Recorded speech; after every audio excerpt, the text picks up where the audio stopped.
In this video, we are continuing with our preparation for our final exam. We are looking still into the paper 2 scope for the accounting final examination. We are going to go through it still using the 2024 questions from the preparatory paper from Gauteng, and we are going to specifically look into cost accounting in this one. In the previous video, go look for it if you haven't. We were dealing with reconciliation. Now we are moving into cost accounting. When it comes to cost accounting, what you need to focus on and be comfortable with knowing how to do is your direct labor, calculation of direct labor, calculation of direct material, calculation of factory overhead, and be also able to calculate your cost of production. And then as well as being able to comment and talk about your break-even point. There are some questions that will ask you to calculate the break-even point, so make sure that you are comfortable with the formula. It's a very simple formula. And then also, what's most important though, that is going to be common for most question papers, is you being able to comment on the break-even point, meaning they would calculate it for you. What they want from you is to be able to talk about the figures that they would have given you. You will see as we attempt a question. So in question 2, we are given a question on cost accounting. It's Luby Manufacturers, and it says the information below relates to financial year ended 29 February 2024. Keep the date in mind. The business manufactures one type of hat. In 2.1.1, they want you to calculate the following. First, they want you to calculate direct labor cost, and they want you to refer to information C to do that. And then second, they want you to calculate factory overhead cost for the year, and they want you to refer to information D for that. So we are going to start with our direct labor cost calculation. You will see this is the first three things that you need to know how to calculate: direct labor and factory overheads. The other thing is direct material. In another question they will ask you to do that one. So for now, let's focus on our direct labor. So in information C, you are seeing that we have direct labor costs for the year. We know that we have 10 workers. Our number of workers is 10, and the wages, we have basic wage and overtime. Basic wage is 50 rands, overtime is basic rate, and you are going to add to it 80%.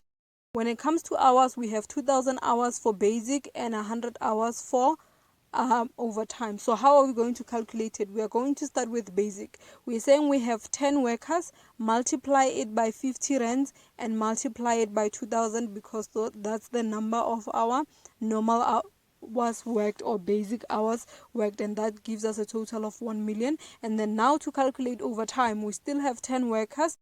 For the overtime rate, you're going to take the 50 rands and multiply it with 180, or you can separately find out how much is 80% of 50 rands is going to give you 40, added to the 50 is going to give you 90, and then the whole thing you multiply it with 100, it gives you 90,000 rands. And then we have an employer contribution in the last bullet in our note, and it's 12% of a basic wage. Our basic wage was 1 million, so 1 million times 12% gives me 120. Then we add everything together, it gives me 1,210,000 as my direct labor. Then the second bullet wanted me to calculate factory overhead cost for the year, so you have to refer to information D in order to do that. So we are going to go to information D and find out what are the adjustments we need to do to our factory overheads. So it says the bookkeeper calculated factory overheads of 884,160. However, she made the following errors which must be corrected. In Roman figure 1, the factory rent expense of 66,720 was included in the factory overheads. The amount was undercast by 20%.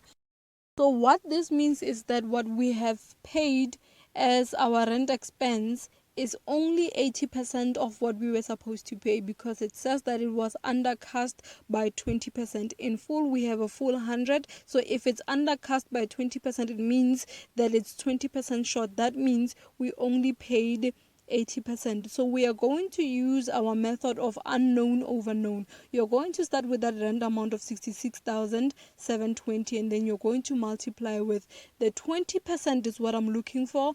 over what I have, which is the 80%.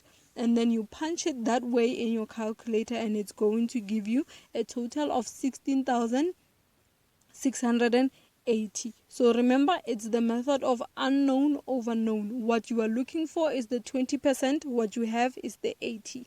So it goes at the bottom.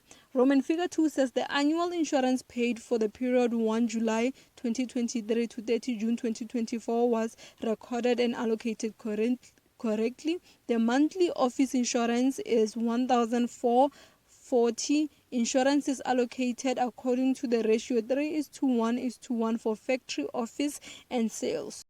Is how they say they paid up to 30 June 2024, and remember how our year ends on 29 February 2024. So that means from February to June, that period does not belong to this financial year, and we need to take it out. So we need to eliminate 4 months. That's why we take the amount for the office, which is 1,440, and we multiply it by 4 because we're trying to get rid of 4 months.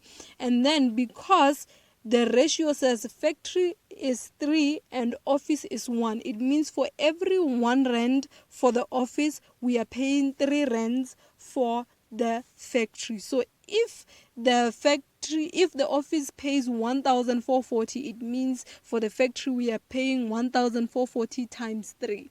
So in this case, because we are taking the 1,440s of 4 months, and then we are going to multiply that amount times 3 to get the amount for factory of 17,280 in brackets to show that you are eliminating it. And then the next question says in 2.1.2, calculate the total cost of production. Now this is the other thing that you need to be able to be comfortable with doing. Usually in some questions they will give this to you in a statement, but you have to know that it's a simple calculation because it has a formula. The formula is direct material plus direct labor plus factory overhead, and it gives you total cost of production. Whether they give it to you in a statement or just as a calculation separately, this is what you have to do every time. So let's go look for our direct materials because we did not calculate that. So in information A, we have raw materials stock. It used to be in 2023 2,663,000, and now it's 745. To get our direct material, we just take those two numbers and subtract each other, and it's going to give us our direct material. So you see there our total production. For our direct material, we take 2,663,000 minus 745, and then we are going to add with our direct labor that we just calculated, and it gave us a total of 1,210,000. And then we are going to also calculate add the total for our factory overhead. Our factory overhead total was 883,560. So add those together and they give you at the end 4,011,560 for a total cost of production. And then in question 2.2, we are now moving into the break-even point information, and we have mug and sip manufacturers. It says you are provided with the information relating to mug and sip manufacturers for the year ended 29 February 2024. The business produces one style of coffee mugs which is popular in their town, and they buy material from the local supplier. We are going to look at our questions. In 2.2.1, it says the owner wants to redeploy some of the production staff to other departments. Provide 2 suggestions why it is not a good decision. Code figures and trends. So we are going to go into our information to see why he should not be doing this. So when we go to our information, I want us to focus on the number of units produced and sold. In 2023 there were 19,100, and in 2024 there are 24,000. And then also focus on what's important, the break-even point units that used to be 19,448 and now they are 18,400. The reason we are looking at these numbers, we are trying to say the business has improved. It used to only produce 19,000, now it has increased to 24. if they redeploy people to other departments, this is going to affect this increase, meaning it's going to go down again. The same thing with our break-even point. You always want your break-even point to be the lowest point because it means you start making profit early. So how do you comment on this? You can start with a break-even point and say, the break-even point decreased from 19,448 to 18,400 by 1,048 units. Remember, they said code figures and trends, and that's you coding figures and trends. And then the units produced increased from 19,100 to 24,000 by 4,900 units. Again, when it comes to commenting, it's as simple as this: what it used to be, what it now is, and what is the difference. In 2.2.2, it says the manager is concerned that the factory overheads have increased the fixed cost. Explain why he should not be concerned. Provide 2 points, code figures, and trends. So basically, we are going to go into our information and we are going to find information that's going to support that. Even though our factory overheads have increased, we are still doing okay. Our fixed costs are still doing okay. So the first thing you're going to look at is your fixed cost. Now, particularly the fixed cost per unit column. So in 2023, it used to be 56 rands and now it's 46 rands, meaning it has decreased. When it comes to cost, you always want a decrease. So a decrease is a good thing. That's why our manager should not be concerned. And then also, when you remember that information about our units produced, remember they said our number of units produced used to be 19,100, now it's 24,000. Anytime your production increases, we have something called the economies of scale. Economies of scale basically means that when you produce in bulk, it costs less. So you always want your production units to increase. So when you start commenting, you're going to say fixed cost per unit decreased from 56 rands to 46 rands by 20 rands. Again, it's as simple as that: what it used to be, what it now is, and what is the difference. And then the second bullet point, you're going to say economies of scale was achieved when production increased by 4.9 units. You can also say it was achieved when production increased from 19,100 to 24,000 by 4.9 units. You would have still been correct. What it was, what it is, by what, how much of a difference. That's all there is to commenting. And then when it comes to 2.2.3, it says the internal auditor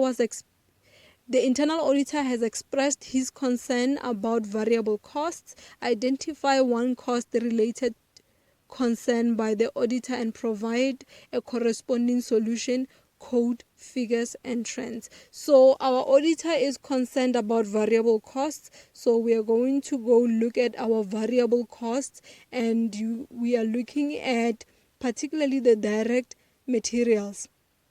Direct materials per unit used to be 30 rands and 80 cents in 2023. Now they are 51 rands and 80 cents. Remember, I said when it comes to cost, you want a decrease, not an increase. So when we have an increase, it's a problem. So you're going to say direct materials cost per unit increased from 30 rands and 80 cents to 51 rands and 80 cents by 21 rands. This is to show that indeed he should be concerned. An increase always says there should be a concern. So then what is the solution? The solution is they should supervise production workers to minimize wastage, because anytime direct material increases, it means there was a lot of waste that we have incurred. And then the last question there for 2 marks says, calculate the percentage increase in the selling price of coffee mugs. When it comes to a percentage increase, it's a simple logical formula. You say what the amount was minus what it is now all over what it is, and then you multiply it by 100. So meaning it used to be in 2023 selling price per unit, you see there it used to be 118 and 50 cents, and now it is 146. So when you calculate it, you're going to say 146 minus 118 all over 118, and then multiply the whole thing by 100. That's how you always find a percentage increase no matter what we are dealing with. So as you see it there, what it used to be was 146. We minus what it is now is 146. We minus what it used to be, which is 118.5 all over 118.5, and then multiply the whole thing by 100. You punch the whole thing just as it is in your calculator, and it gives you a percentage increase of 23.2%. If you don't multiply it with 100, you're not going to get that percent. So don't forget to multiply with 100 in the end. That concludes our scope on cost accounting.